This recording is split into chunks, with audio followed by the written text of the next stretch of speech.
सभी लोगों का एक ही प्रश्न है, गुरुजी कर्ज बढ़ता हुआ जा रहा है, कर्ज चुक नहीं रहा। आज के जगत में बिना कर्ज के कोई भी काम नहीं होता। हर व्यापारी कर्ज लेता ही लेता है, क्योंकि इन्वेस्टमेंट बहुत बड़ा होता है, कैपिटल बहुत लगानी पड़ती है। अब पहले तो यह निर्धारित करना पड़ेगा कि आपने कर्ज लिया क्यों, शौक के लिए लिया, मौज के लिए लिया कि व्यापार के लिए लिया।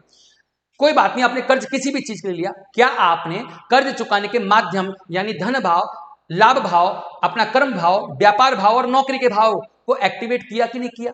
अगर ये एक्टिवेट नहीं है तो आपको इनको एक्टिवेट करना पड़ेगा, इनकी शुभ और अशुभ स्थिति को देख करके।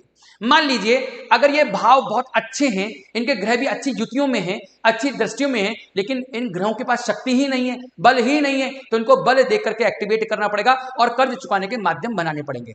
दूसरी चीज, मान लीजिए ये जो भाव हैं, ये भाव के स्वामी, राशि स्वामी गलत ग्रहों की दृष्टि में आ गए, शत्रु ग्रहों की युति में आ गए, तो क्या करना पड़ेगा? जो गलत ग्रह हैं, शत्रु ग्रह हैं, उनके बल को हमको कम करना पड़ेगा और इन ग्रहों के राशि स्वामियों को हमको बल देना पड़ेगा, जब जाकर के कर्ज चुकाने के माध्यम बनेंगे और रणनीति बनानी पड़ेगी।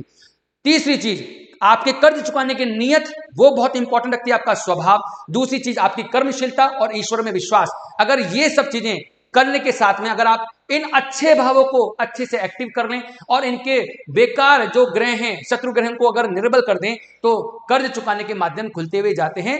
नमस्कार।